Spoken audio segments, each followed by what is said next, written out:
All right. What's up, everybody? Hope you're having a good Wednesday. It's been a heck of a day so far. We started out with what the F happened, got into March Money Madness during the Wealth webinar, and we are here live and direct with Ask Me Anything happy hour. So get your questions together. We're going to do a quick little around the horn. We got a lot of our money mentors are all headed to Orlando, Florida right now for the Nelson Nash Institute annual think tank event. So the top minds in the country get together that practice infinite banking, and we talk about banking. So it's going to be an exciting next couple of days. I'm headed there myself tomorrow morning, since it's just a quick little drive up to Orlando. But the rest of our team's on the way, except for these slackers. Just kidding. We got some of our best people. Brian, who lives out west and couldn't make it because of travel. We got Joe, whose daughter is an Olympic shooter. And we have Mr. Gay, who runs an MMA school that couldn't get away either. And, of course, Ms. Shauna Decker. So we will be right back to do further introductions on ourselves and answer all your questions. So put those questions in over there on the side, and we'll be right back in 14 seconds.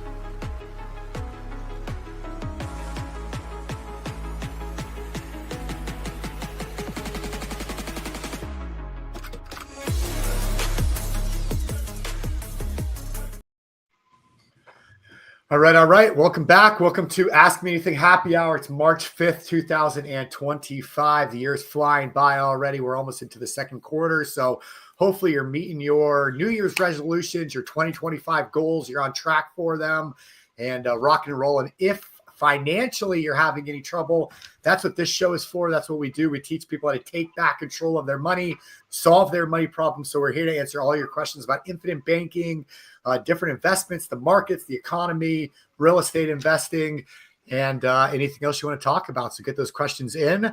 Of course, my name's Stephen Nagy. I'll be helping host the show today on behalf of Chris Noggle, who is traveling down to Orlando, Florida right now. And but our team's here for you. So Brian, I'll pass it over to you. Hey everybody, Brian Fouts here up in the Pacific Northwest in northern Idaho. Having lots of calls this week, taking up the slack for everybody that's traveling right now. But yeah, a lot of phone calls going on, and excited for no more snow. So I know. Daylight savings is this weekend, and I'm willing and ready to give up that hour for some more daylight and being closer to spring. But yeah, I'm up here in Western New York area with Joe and Chris. And Shane put it in the chat that, he's in the learn everything I can and implement as I go. And that's how I work too. So I'm here, just to be another person on the journey with all of you. So happy to be here, and I'll pass it over to Gabe. Hi, everyone. My name is Gabe Botana. Like Stephen said, I own a jiu-jitsu school here in Newmarket, Maryland. I began practicing infinite banking in 2019, so I'm in year 6 of my infinite banking journey. I've been able to use a policy to fund the things I need and want in my life, like this jiu-jitsu school, and just bought a farm and been finishing the renovation stage so that we can finally move in. So hopefully next week I should be, I'll probably still do the show from here, but I'll be living at my house next week. So it's been an awesome ride, but we're almost done. I'll pass over to Joe. Well, I'm up here in Buffalo, just like Shauna said, and I get to see green grass again. The snow is starting to melt, and I'm getting excited again. I hate the cold. And the reason why I'm not going to Florida is because, Ariana has states this weekend, so I need to watch her and cheer her on. Let's see what she does. But we're here to answer all of your questions, so get them submitted so we can have a good hour. Yep, get those questions in. Love it. We got a couple. So Shane is asking about different insurance today, specifically home, auto, and umbrella, focusing on one of the 4 I's, and I can't get what I'm looking for through my broker. Any companies you are using that help? And a follow-up to that, I said, I need help drilling down so I'm not duplicating my coverages. I know it's not life insurance. I just need, I have as he's auditing his coverages, not a Rockefeller. So any direction would be appreciated.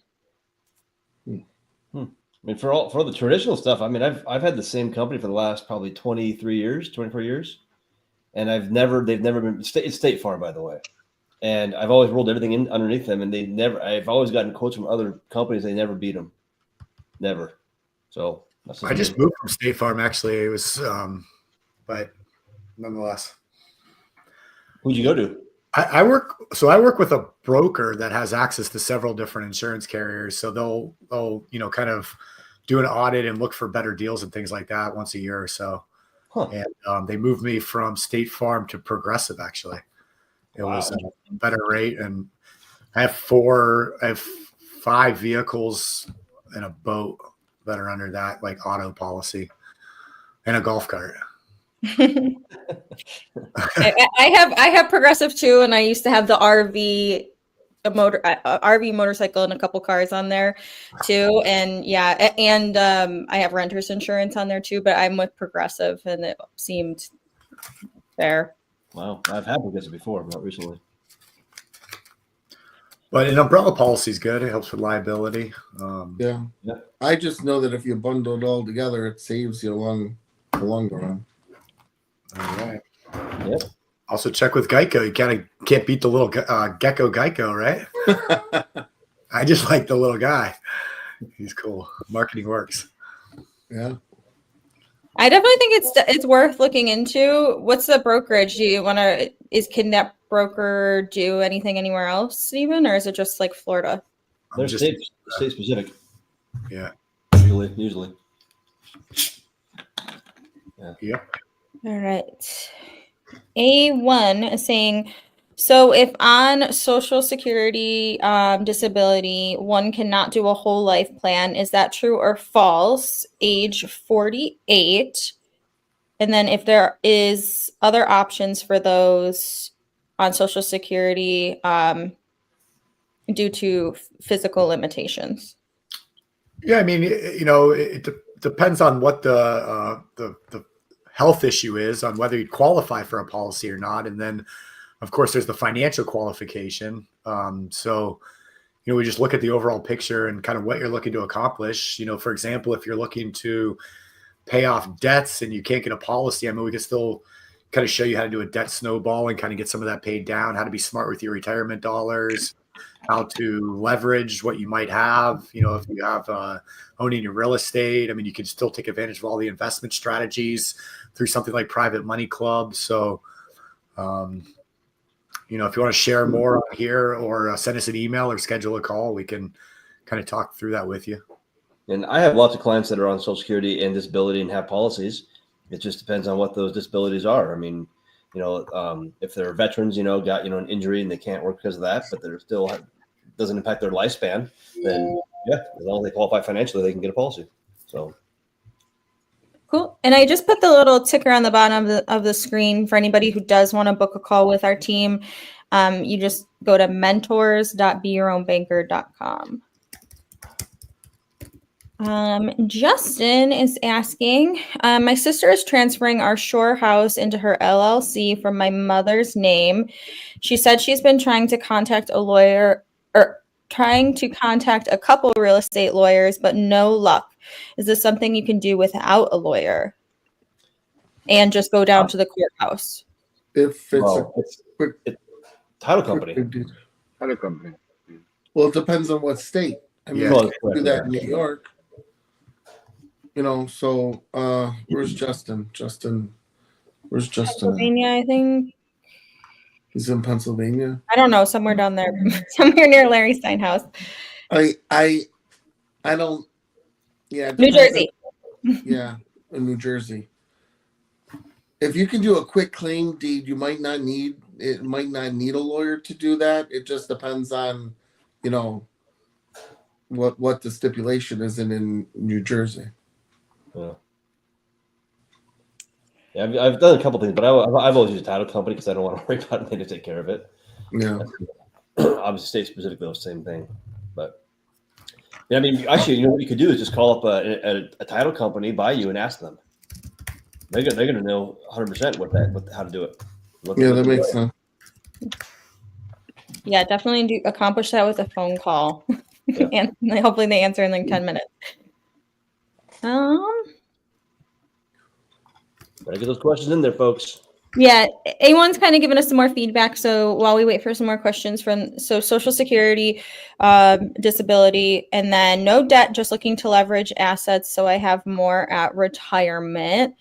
I like PMC option 2. I've been listening to Chris's videos a lot. Yeah, it's kind of interesting when it comes to like people look at infinite banking and say, oh, I want to build wealth, be financially free, all that kind of stuff. But what's the first step to doing that for most people? It's getting rid of the things that are sucking the wealth away, which is debts, interest, that kind of stuff. And I've had so many people recently that have said, hey, I'm considering maybe taking some capital and going and investing it to pay off my debts or putting it through infinite banking. I always ask them this question. I go, what's the amount of interest you're paying on your debts? Oh, 25% or 18% or 9% on the credit cards. So guess what the return is you got to get on your investment? It's more than that. And if you're getting more than 30% on your investments, that's usually got a lot of risk. And most people can't do that. So just be very careful of that strategy of thinking I'm going to go invest the money and get a higher rate of return than I'm paying on my debts. So that's why infinite banking is so powerful, because it can lower the interest while you pay off the debts at the same time. You just reminded me of something that I should do after I hang up this call for myself. Shane is saying, which hotel do you guys recommend for May Money Tank? Yeah, when you buy a ticket, it'll email you the hotel details. But if for some reason you didn't get that, we can send them over to you. But we're going to be staying at the hotel that the event is held. Yeah, so Shane, a lot of feedback we got from the last couple money tanks we did it like at a venue, and then where everybody stayed was different. So then they had to kind of get from one place to the other. This one we're specifically doing it just in like a bank, like in a ballroom or whatever it's called in the hotel. So you can kind of just stay in one spot.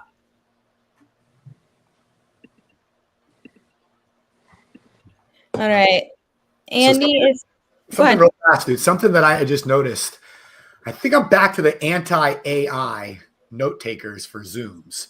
Because I just realized, I started letting them all in our agent training so people can have their note takers taking notes. And then every time I do it, though, my email gets flooded with all these apps. So now I'm getting like 10 different emails after every Zoom. So just to give you guys a heads up, I might go back to anti-AI. So if I don't make it through the night, the AI might have taken me out. But go ahead. Sorry.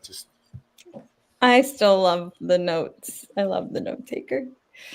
Andy Dorfman is saying, can a grandparent be the owner of a life insurance policy on a grandchild if only the father is insured and not the mother? Grandfather and son and grandson are linear descendants. Also, Yeah, thank you I just for did the it. detailed I question. just did it for my Short son. answer, yeah. My dad is the owner. Can you guys hear? Sorry. Yes, go ahead. Yeah, we just did one for my son. My dad's the owner. I'm insured. My partner Amy, the mother, she doesn't have life insurance, but we're able to do it. It's company Brian, you specific. go ahead. Yeah. So it's company specific too, as they all have different underwriting guidelines. So depending on your situation, we would just look at the company that fits with your situation. And then actually one of the companies has what are called grandparent policies, where the parents or the guardians don't even have to be insured for the grandparent to get a policy on the grandchild. There's limitations on the death benefit, of course. I think it's $100,000 maximum death benefit on the grandchild under 18, but I've done those before too. They're called grandparent policies. Sweet. So the answer is yes. Yeah.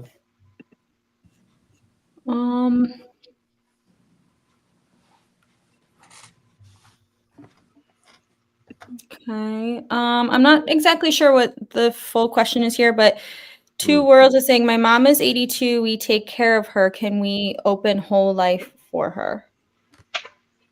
Short answer, no, unfortunately. Yeah. There's a certain age restriction, and it's for females, it's in the mid 70s, sometimes late 70s, where you can't do it on them very easily. The oldest I've done is 75. I've never tried older than that, but 75. But yeah, at 82, unfortunately, it's not going to be an option for them. But if she wants to do a policy on somebody else potentially, that I've had that conversation many times. But yeah. Okay.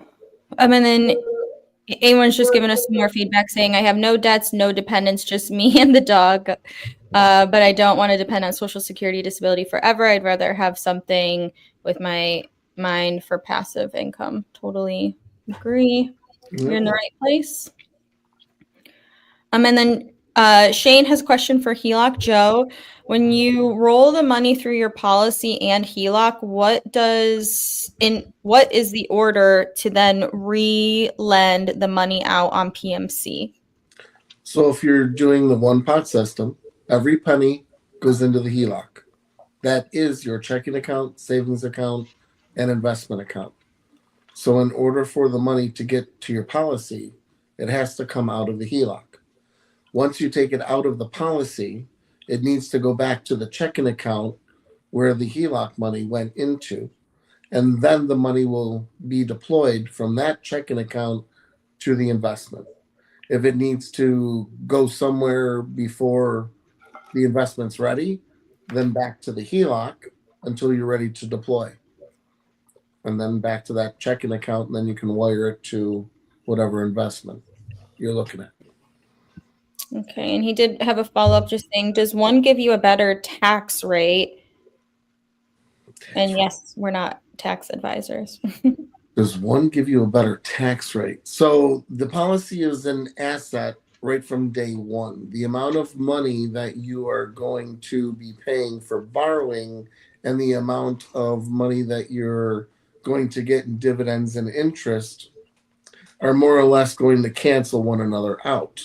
You want to keep the money in the HELOC, not the policy, because the policy isn't paying you to put money in it. It's just a liability, while the policy is an asset and you're getting paid to have money there.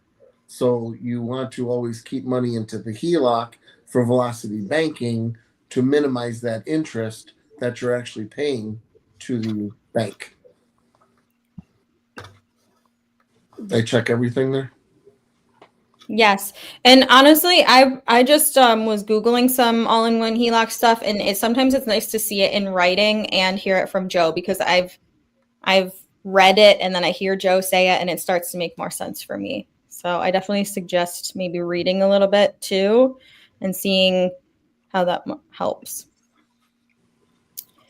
Justin saying, with the webinar earlier today, Chris was saying, with paying your loan back with interest, even though the insurance company already charges it, you can make up a different amount to add on top. So say it's 7% interest to the insurance company. Can I add another 3% on top, and obviously don't MEC it? Do we want to explain the interest in loan repayment? What they're talking about, I think, is paying back more than the loan rate on the loan, right? So they're paying back, instead of paying back 7% to the policy loan, they're paying 10%. So the way I always explain it to people is there's only so much you can put into the policy, whether it's premium, whether it's the loan repayment. So if you max out the amount you're putting in and you're paying yourself an additional 3%, you can capture that somewhere else.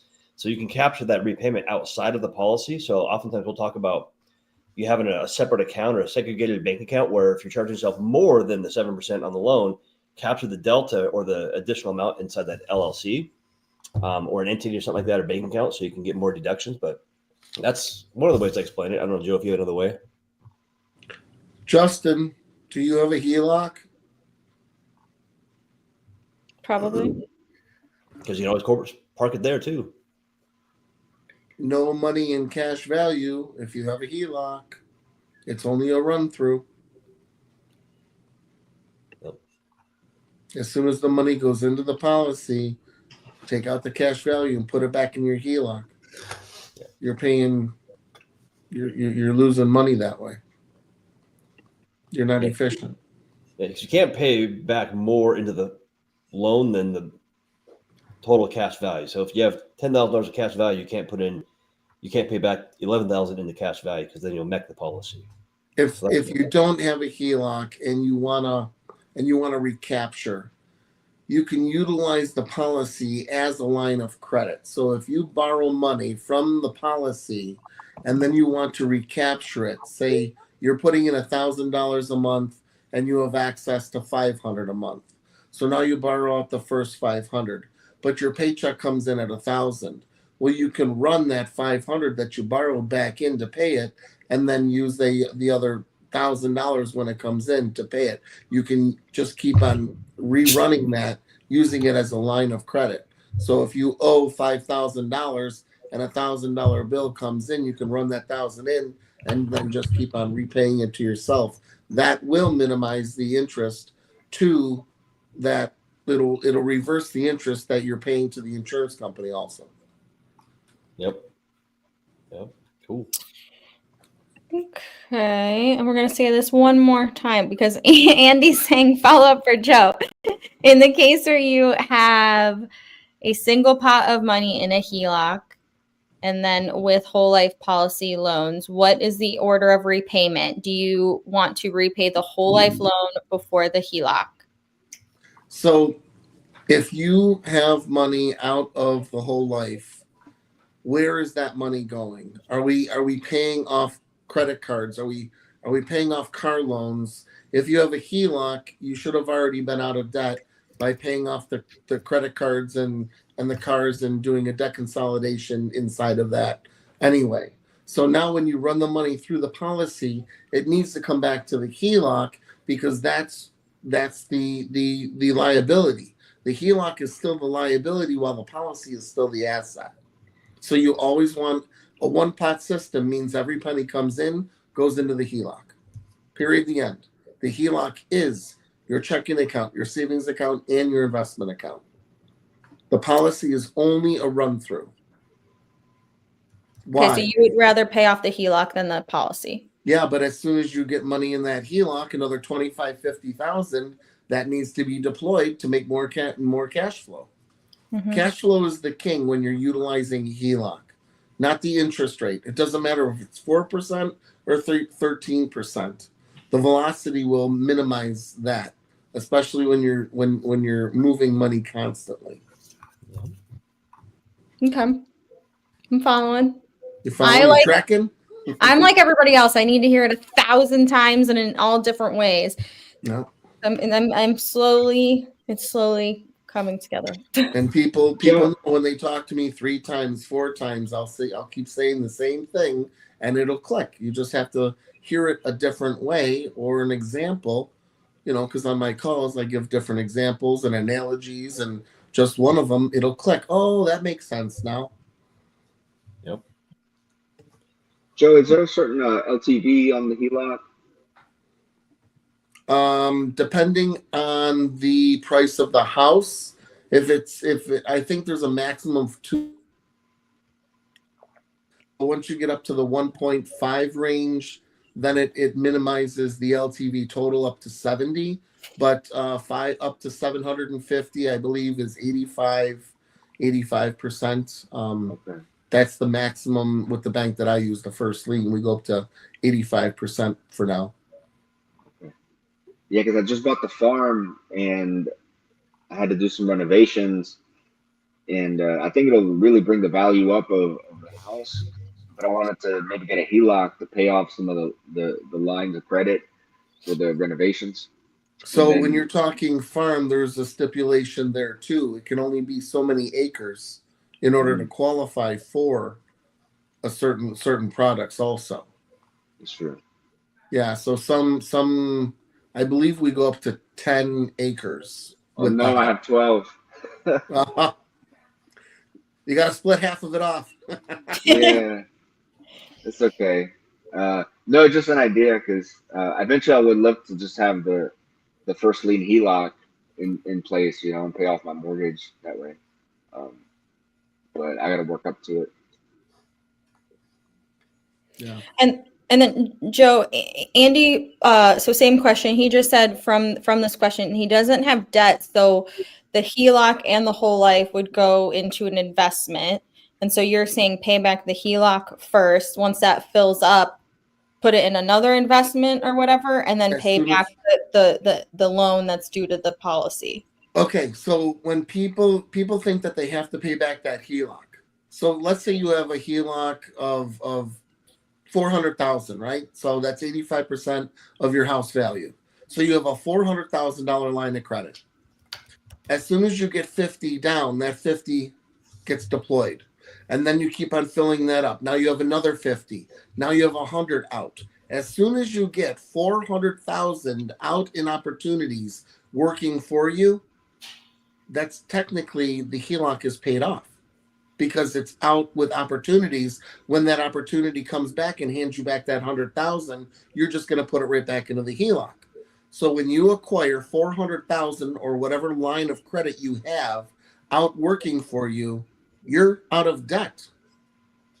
So now you keep on using that money. Won't you gladly pay the bank 8% to make 24% in that investment? Only thing we're doing is using leverage from the bank. I'll gladly pay them 8% to make 16 to make 24, and I'm using arbitrage because now it's spread. So now I'm just using the bank money to make more money for me. And as soon as so now you make another 50,000. Now you're at 450. Now you're at 500. The more you have out making money from you, you never want to pay that HELOC off. When the opportunity comes back in, sure, then you can put it in. If you don't want to use leverage anymore, why wouldn't you want to? I like it. And so basically the pressure to pay the HELOC is when it's specifically out there for debt purposes and you want to get that back so that you can put it into investments. Yep. Every penny that comes into the house is going to play with velocity banking, and that's your money again that you're going to be able to. It's your checking account, savings account, and investment account. So as soon as you acquire another amount that you can deploy to make more cash flow is the king when it comes to HELOCs. It is. Not the interest rate. Okay, and then, sorry, I'm a little lost here.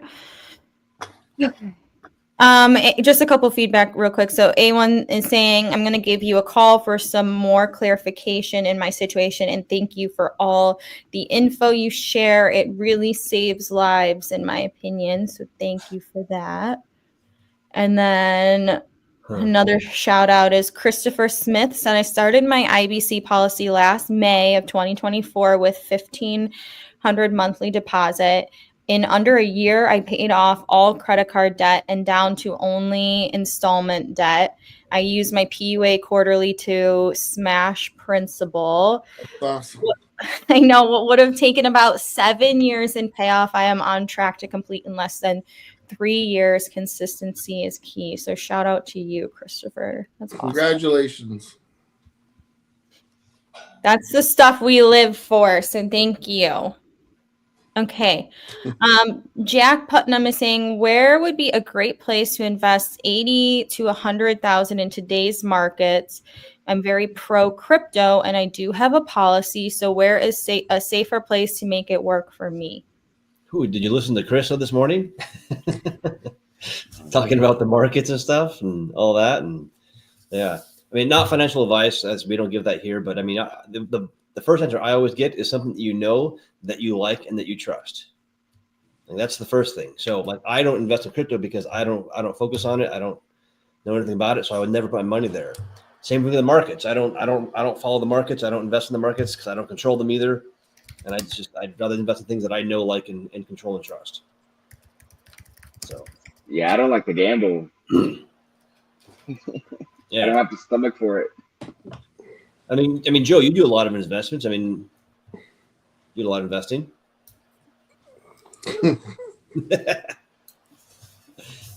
You got to know, like, and understand where you invest. You have to make sure that you have assets and have it be collateralized to minimize your risk.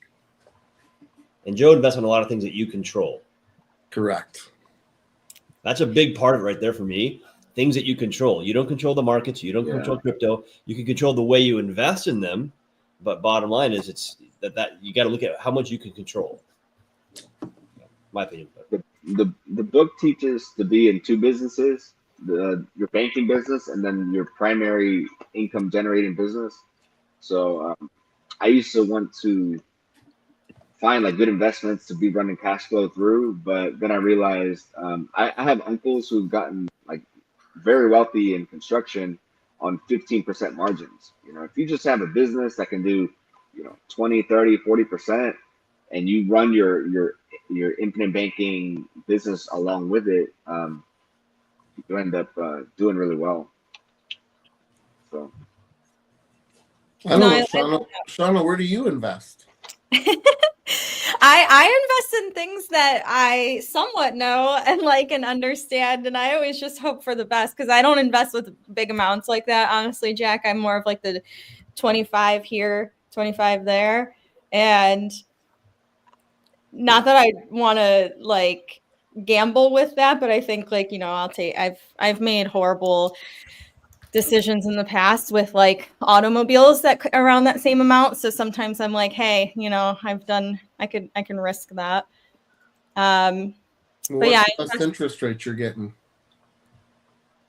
freaking, what is that? 30%? Something like that. Something great. I'm very blessed. I work with Joe. So heard it here first. All right. I don't hear anything. Jody F is saying, hey, how's it going, everyone? I am loving the infinite banking concept, but I'm wondering, how does this policy work for a married couple? Can we both be on it so the death benefit applies to both? Well, you would get one on one another. You each would get your own policy. So the policy consists of three parts: the owner, the insured, and the beneficiary. So the insured would be the body, it would be yours, Jody, and then the owner could be the husband and the beneficiary. And you would do the same on him. It would just be flip-flop. So you both would be benefiting, protecting yourselves. And also the other thing to keep in mind is that when you look at a household, you want to make sure what she's talking about. You have the whole household covered, which is good, but it's not one policy. It's two, because you have two people. If there's two incomes, you want to cover both incomes from an insurance perspective, all that kind of stuff. And then I have a lot of clients, and this happened yesterday, where they came and hey, we want to put this much in, and it was a large amount, and they said, well, who should we do it on? And so we actually just split it in half, and half to her, half to him, and there we go. So that's a good way to do it. I know that we don't talk about the death benefit enough, but I always, as a mom, I'm always concerned about that. So I think both have a policy. You want everybody to be covered. Cash Home Buyers Club is saying, what is the best way to use your 401k to start a new policy? how old are you? Your 401k is qualified, and a policy is after tax, non-qualified money. So it's not like moving it into it. It would be borrowing from the 401k to put into the policy, but I wouldn't want to do that because now you're creating a double black hole. Depends on your situation, what you're trying to accomplish too. I mean, I've got quite a few clients that have canceled out their 401k and put it into a policy, but they have their reasons for doing that. We're not going to give that advice or not, but it's up to you personally what you want to do. But oftentimes they're very young too. They're younger. So they look at the 401k and they're like, this makes no sense. They look at an infinite banking and look at the long term, and it outperforms or crushes the 401k from their own math. So it just depends on your situation. Also, others, go ahead. It depends on if it's still active or not too. Are they still with that company, or should they move the 401k over to a self-directed IRA? Yep. And then start just a monthly in the policy. People don't understand. You don't have to put in a dump. We can just do by the month. You can just contribute $500, $1,000, $2,000 a month.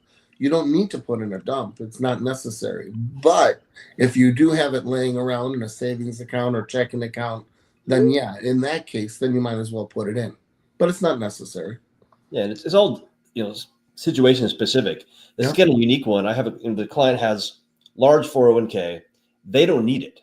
Like they don't need it. And they realize, well, wait, what's going to happen when I pass on? What's going to happen to the 401k? It's going to go through probate and all that kind of stuff and taxes and all that. So what they're doing is they're moving it out over the next probably, I think, 7 years. Every year they're moving it into a policy, which is going to have a death benefit. So that 401k is actually going to be worth, like, I think it was 5 times what it is inside the 401k. It'll be worth 5 times more in the policy as a death benefit. So they're literally passing it on now, guaranteed tax-free, 5 times what it's worth right now today. So there's all different scenarios and reasons. It's just specific to you. That was kind of a unique one. Yeah, sounds like there's a lot of factors there. And you guys answered it pretty well. And then just a follow up to, so Jody, about the married couple one, he said, so that's 2 premiums I would be paying. But to Brian's point, like they were gonna, like what a husband and wife was gonna do one amount anyways. So it's the same amount. It's just spread in 2 payments. They were thinking $1,000 it's per 2 month. bank accounts. It's 2 deposits. Would you like to make 2 deposits a month into your bank? Yeah.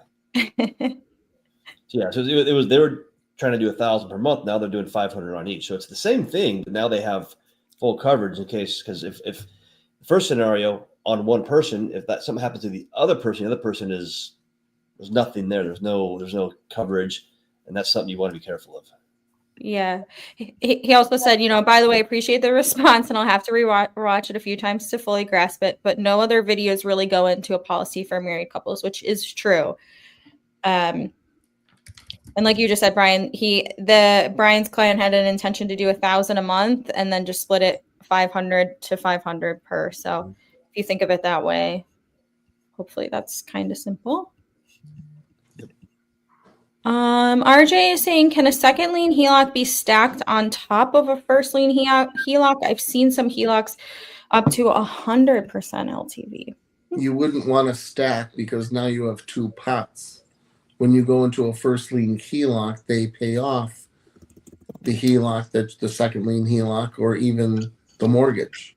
We'll go up to 85% of the house value and get rid of all the debt. We'll do a debt consolidation, get rid of the mortgage, get rid of the HELOC, get rid of the car payment, get rid of the $20,000 in credit cards, whatever. We'll do a debt consolidation so it all lives inside the first lien HELOC. That's why it's a first lien HELOC.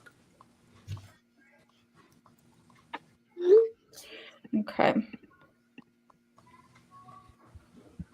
All right.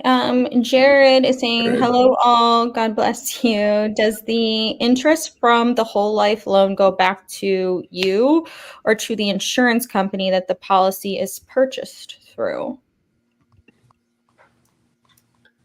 So a quick answer on that one is the interest goes back to the insurance company's general fund. But since you're a part owner of the company, because it's a mutual insurance company, you're getting dividends every year based upon the profitability of the company, which has been forever, every year they've ever existed. So in a roundabout way, it does come back if you want to look at it that way. But in the mechanics, the interest goes back to the insurance company per se. Now, that being said, as somebody else mentioned before, can you charge yourself more than what you're paying back to the insurance company? Absolutely. Do what you want. You are your own bank. You control, most aspects of the whole thing. So it's sort of up to you. But, on the calls, we sort of walk through that, Jared, and kind of walk through all the ways that works and stuff. Like Brian said, the interest goes back to the company. If you did not pay that interest, then they would use the dividends to pay the interest.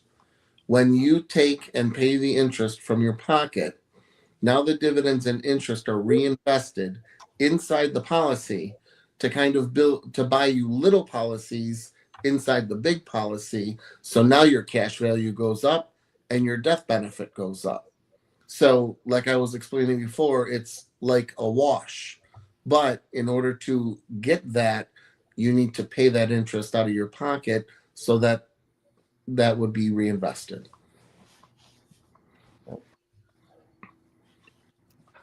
Okay. And then Shane was just given some insight saying PMC is a good place to find an investment opportunity. Yep. And then this is probably back to you a little bit, Joe. Is Andy saying, when you say invest in what you can control, do you mean businesses and investments where you are a GP? Sometimes. Well, yeah, sometimes depends that, there's different ways to be structured. If you're lending on a house with a flipper, you want to be first position lien, just like a bank. You want to lend money out like you're a bank. Is it a joint venture that you are a partner, that you're sharing in the assets and you're just not an investor? What's your protection? So if it is a partnership, then you would be getting a K1. If you're a joint venture, then you're going in as a team, as a partnership. So just depends on what you know, like, and understand. And also, when we say control, part of when you say control gives you the ability to mitigate, or more, not control, but mitigate risk. Because investments involve risk. That's the bottom line. That's when you just dump your money into crypto or the markets and say, okay, I'll just close my eyes. That's risky, in my opinion, because it's volatile. You don't control anything. But how do you mitigate risk? Well, there's lots of ways. And this is not financial advice once again, but like, let's say you're doing options with stop losses. That mitigates risk inside that space. Or you're doing day trading with a strategy and stop losses. You're mitigating risk. So think of, like, when you look at an opportunity, identify the risk. Where does the risk lie? That's the first thing you always got to be looking at. And if you own your own business and run that business, the risk, I mean, yes, there's going to be other things, but you can be more in control of that. So that's kind of when I say control, that's sort of what I'm looking at is that. The other way you can mitigate risk is know who you're investing with or through. So like, you're investing with Bob. Do you know who Bob is? Do you know his skill sets? Do you know his track record? Do you know what, if something happens to Bob, what's the protection for your investment beyond that? Like, that's things that people do not think about. Like, if you invest in, let's say, Private Money Club with a person and they're doing a flip, as an example, what if that person gets hit by a bus?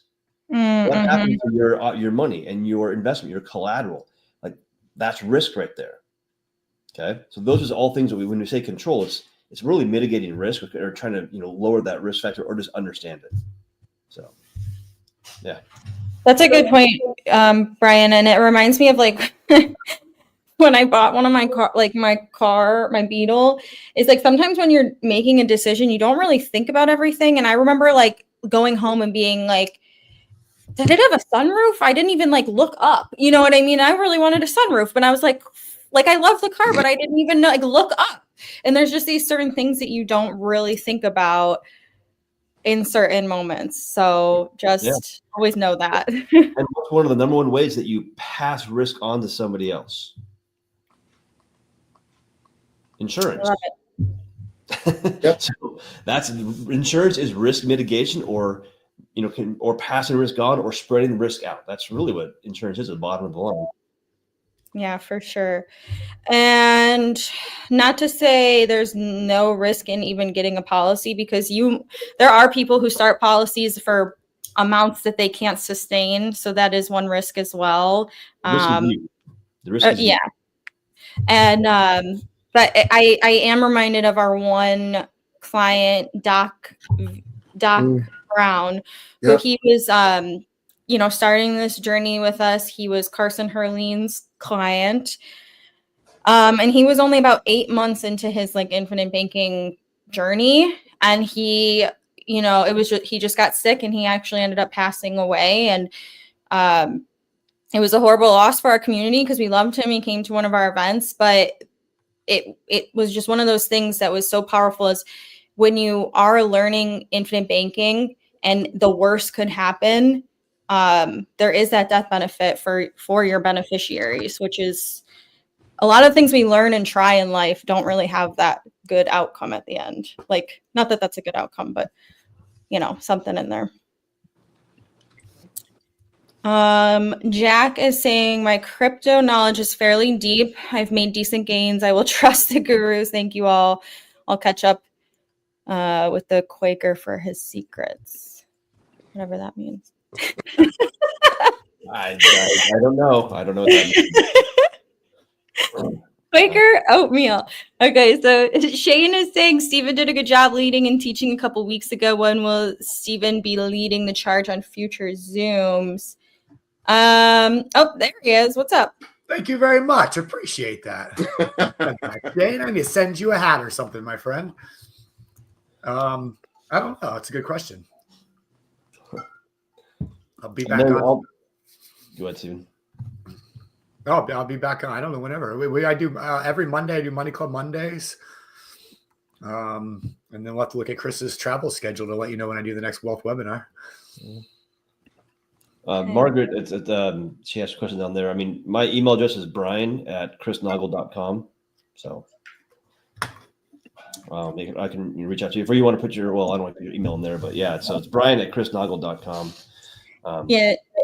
And she's saying that her husband turned 74. And I've done them on a male who was 74. I did one actually here, I think it was Friday. So that's kind of at the threshold, by the way. So yeah, it can be done. But yeah, just reach out to me and I can go through that with you. I'm going to type it in the chat. Brian@chrisnoggle.com. Peter Bay is saying, I have a summer home that I rent out with an existing mortgage. Can I get a HELOC on that? I already have a HELOC on my primary home with no mortgage. So yeah, PMC does rental HELOCs. I don't have a contact there yet, but I'm working on it. PMC? You said PN? PN. Oh. Because it sounded like PMC is what you said. No, I forget the letters. PNC, I think it is. Mm-hmm. PNC Financial or PNC Mortgage? They're out of California. Oh, okay. I think I looked that one up before because I've heard you say that before. Yeah. I can't remember. Like I says, I just know people that utilize them. I don't have any affiliations with them yet. I haven't worked with them. So I guess go to Google for that, but it does sound like that happened. And Jared saying, do any of you think a whole life is better than a 401k? I guess if you knew more about the 401k, you could answer easier. Disclaimer. Yeah, really, we better put the disclaimer up for this one. I got it. In my experience, I've had a 401k and infinite banking. If I had to do it again, I would always do the infinite banking strategy because for me, if I go back and look at my history with the 401k, the infinite banking policy would have crushed that thing because 401k went up. I lost 40%, took years for it to get back up again, went back down again. It was just a brutal ride. And I did the math one time. I did this. I went and ran a policy illustration, same numbers going into it, and it destroyed the 401k. That's not financial advice. That was just my experience running numbers on my history. It would have been a lot better. So let's talk about a 401k. Who is the maker of the 401k?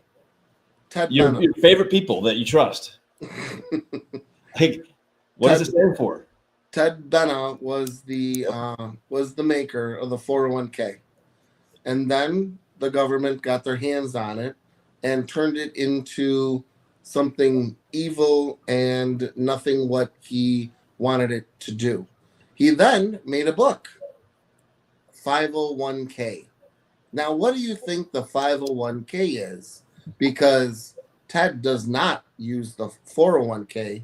He uses the 501k. Brian, what would the 501k be?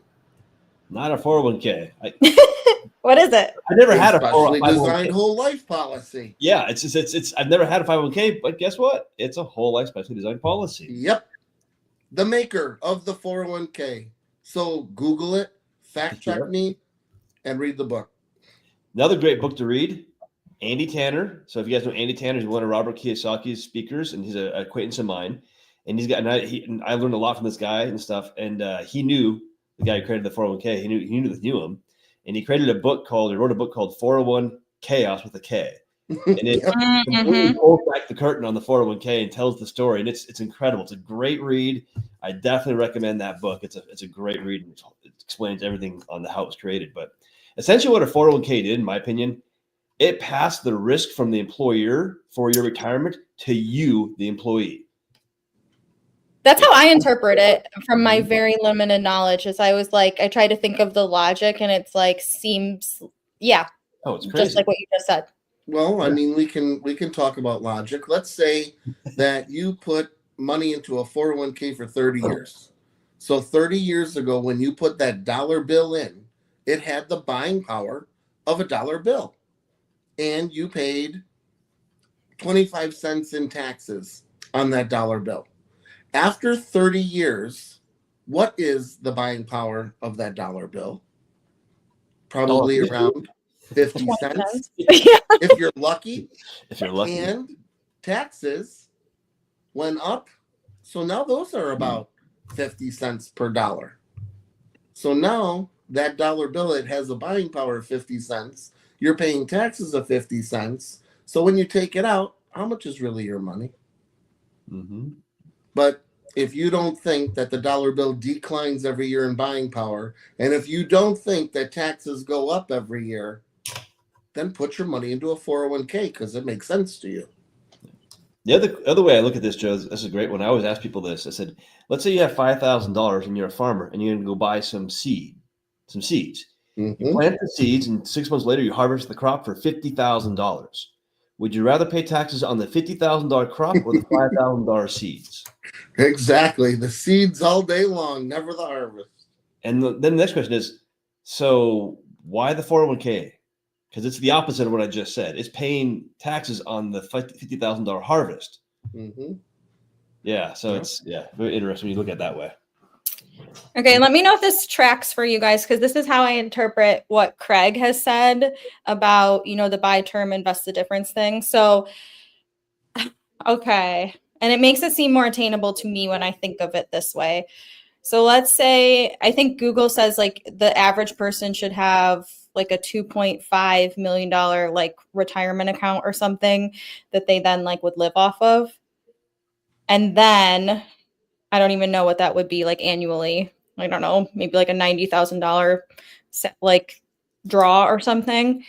Or if you can get $1 million that you control and you put that to work at 15%, you keep that $1 million intact, and then you have $150,000 year after year. That's your annual income essentially. And I think $1 million that you control is easier than $2.5 million in a 401k. That's a decreasing as well. Yeah. Yeah. So when I tell people, I talk about 4 pillars. A, you have to pay yourself first.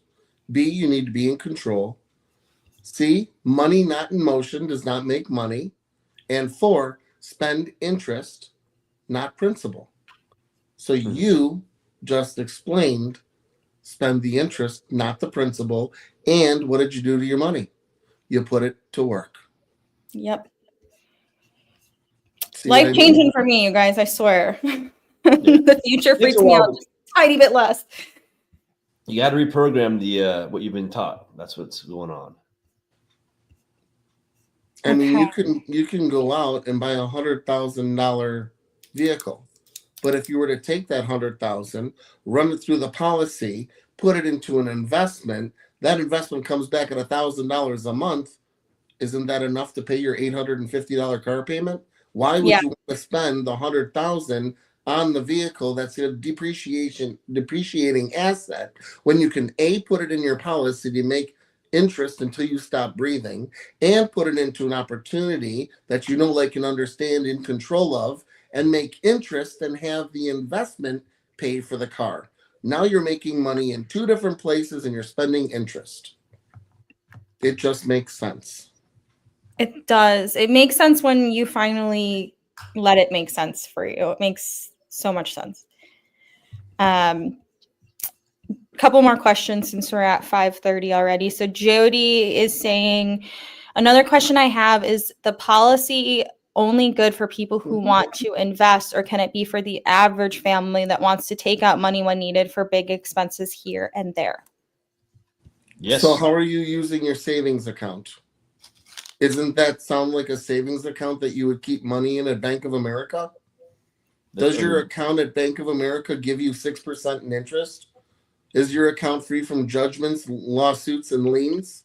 Does it have a legacy play with a death benefit?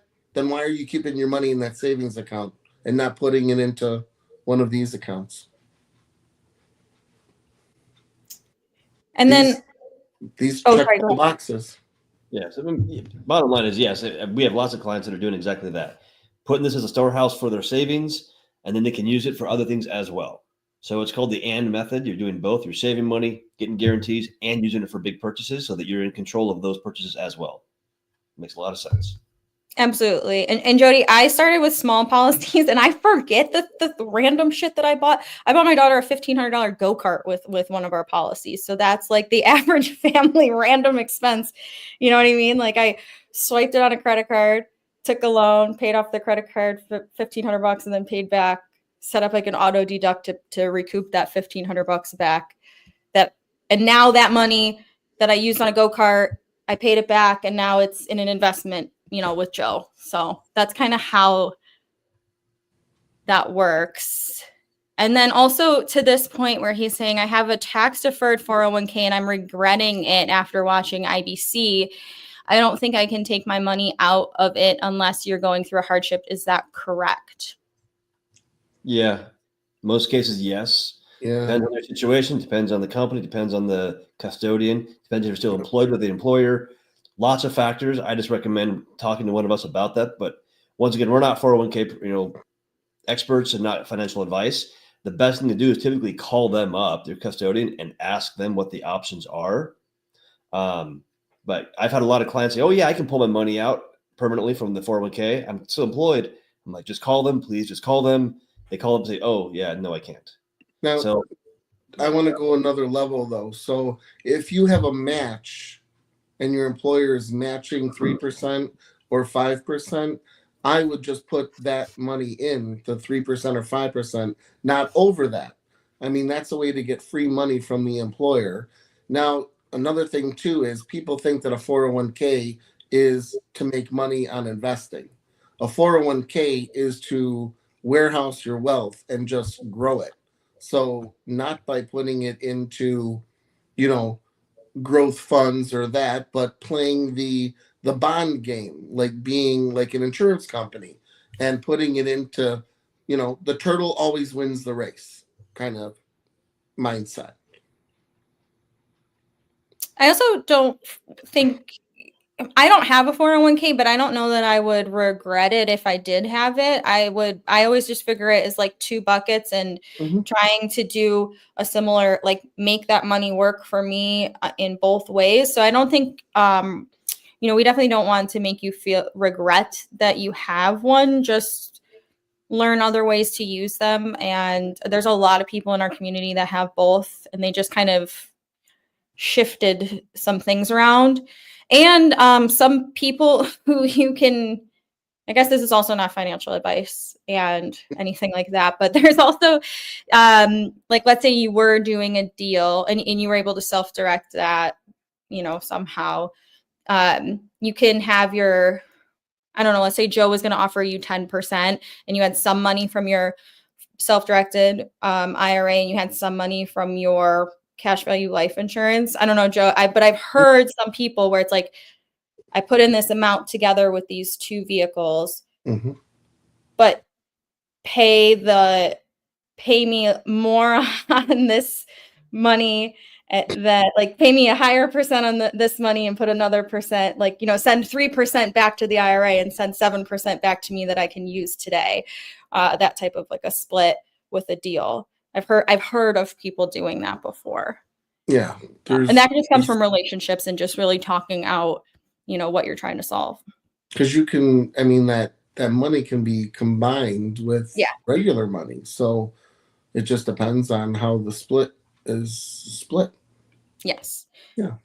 And then as long as it's self-directed, yes, people go in on a deal as themselves with two vehicles. Like Ruth was actually texting me today about she's trying to put her IRA money together, and she asked me if I could come up with some of my money to meet a certain threshold and whatnot. So yeah, it's very interesting.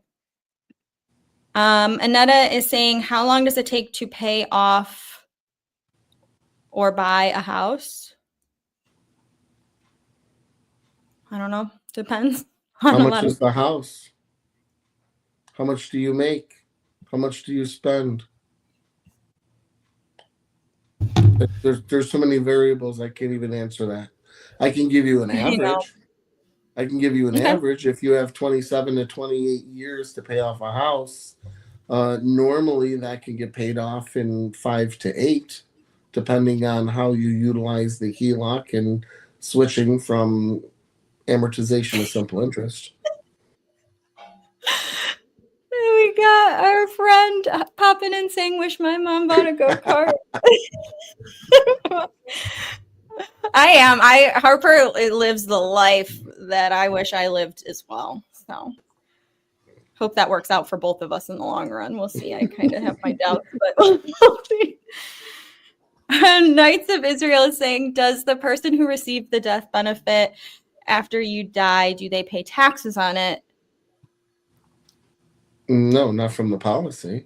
Nope, not as long as they just receive it as a lump sum. Or there are actually options, though. This is something I didn't realize. There are options of how they can receive it. So, but in most cases, the answer is no. But,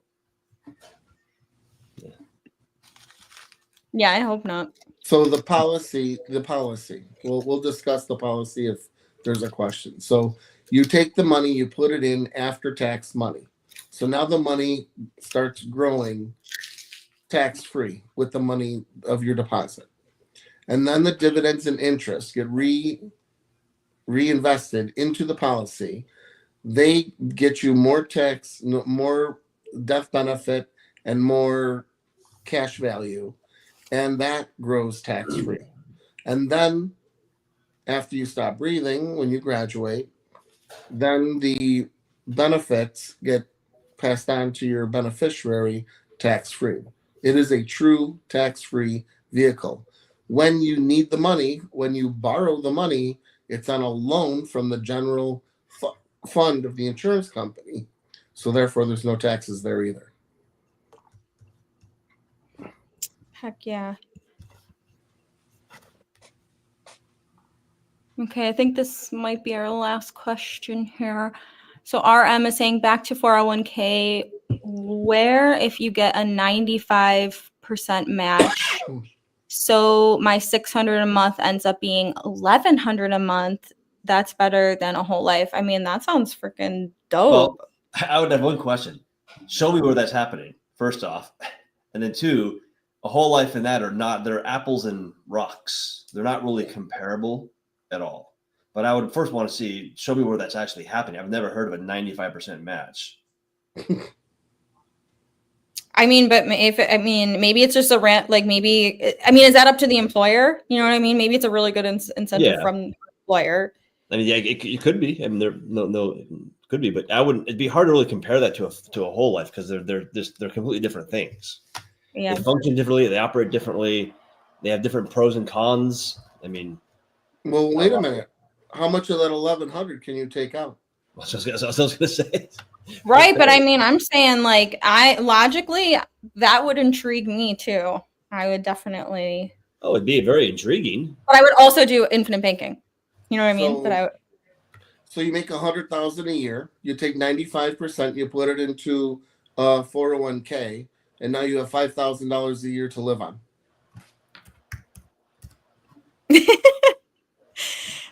I could live not very long on that at all. Okay, so I guess that's not even feasible, even if it's possible.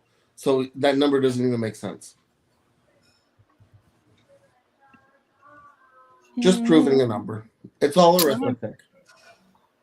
And if you can live on 5,000, call me up because I want to learn how to do it. Rob Joseph brought up a good point. He said, but you pay tax on that later, which means you didn't get 95%. I didn't think about that. And that sounds like what you said, Brian, where the employer's risking or pushing all the risk over to her. Yeah. She can pay the tax later. Yeah. Okay, last two questions. Sorry, we're going so long. If the life insurance policy isn't held in ILIT, which I'm not sure what that is, are the distributions of the death benefit still tax-free? All benefits are tax-free to any beneficiary with a whole life insurance policy. Period. The end. Okay, and then our final question that we're going to deal with tonight is trust. That's an in living trust. So it doesn't need to be in a trust. Yep. Yeah. Anetta was the one that asked about a house. So she said, I haven't purchased it yet, but I'm hoping for a strategy to pay it off early.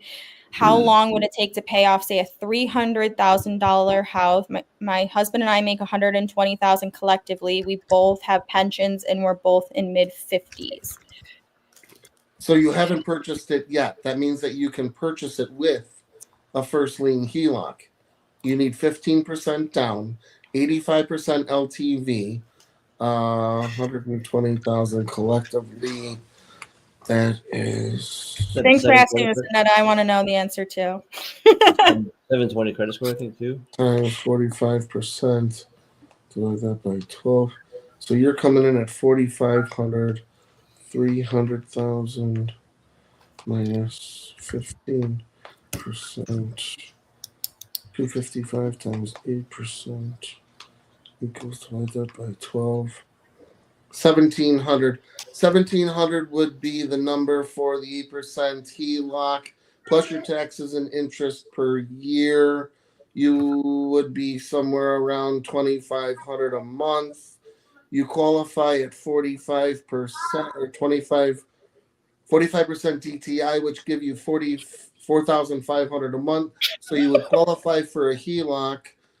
And then how long would that take to pay off? That's 2,120. Let's call it 3.5 years. And if you utilize the money to put it into an investment and bring it back in, probably less. Because 120 times 3 is 360. So therefore, it's less than 3 years. And if you actually put the money every time that you get 50,000 and throw that out to make another 1,000 a month, it's just going to be less. So that's 3.5 years if you did the all-in-one HELOC type method. Right, because now don't forget, they're still going to have to live off of some of this money, right? So 120 is maybe 60, 50,000 going to the HELOC to actually diminish it down. So every time you get that 50, call it the first year, now you're making an extra 1,000, which is another 12. So it's, it's arithmetic, but, between 3 to 4 years, I would say. Well, this sounds great. I'm going to buy a $300,000 house. I mean, you can schedule on my calendar. We'll have a call with the bank. And yeah, she's asking you right now. How do I get in touch with you? And then, Annetta, once you figure that out, tell me exactly what you did, because I'm going to follow this exact method. Open up. All right, guys, rock and roll. I'm out. On the bottom of me. Hey, good to see everyone. Thank you, guys. See you soon. And then to answer Annie's question real quick, the irrevocable trust, if that's an attorney question in your state specific. Like I can't remember how the taxes are done inside of the trust when you go inside and distribute it, but. Well, Shauna, can you put the stuff in the bottom of my picture? Yes, I just put your calendar. So joseph.beyourOwnbanker.com. Is that right? Yeah. Okay. Yeah, this is an attorney question, in my opinion, or a tax. If the death benefit are distributed to the trust, would the distribution from the trust be tax-free? Yeah. I mean, I think so. Yeah. I think it is, yes. Well, the beneficiaries are the beneficiaries of the trust. This is what I was told. Yeah. It goes into the trust tax-free.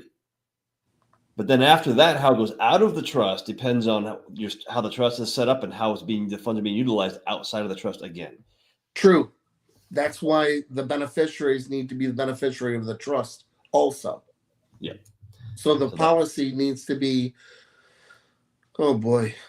Yeah. Because if you transfer it over from your person to the trust, now the trust would be the owner and the beneficiary of the policy, as long as your beneficiaries, wife, daughter, yada, yada, as long as they are beneficiaries of the trust, then yes.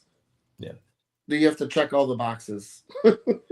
Yeah, we have a team that does that for us. But like the question comes up is, well, what if I have the trust buy policies on the beneficiaries? What is it?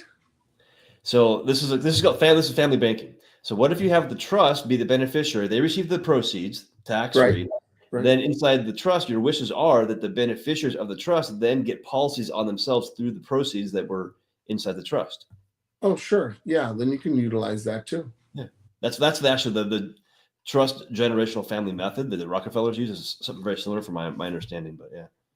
So. Well, that's the purpose of why the children should utilize their money to have a whole, so that when the parents stop breathing, now they have a place to put that money and fill up their policies and build more policies.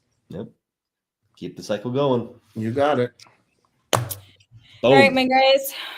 We went an hour Boom. and 10 minutes, which is awesome. And I do not know how to exit this thing with the fancy video, so I'm just going to pull the plug. Okay. Bye, guys. So, Good question. bye, everybody. We'll see you next week.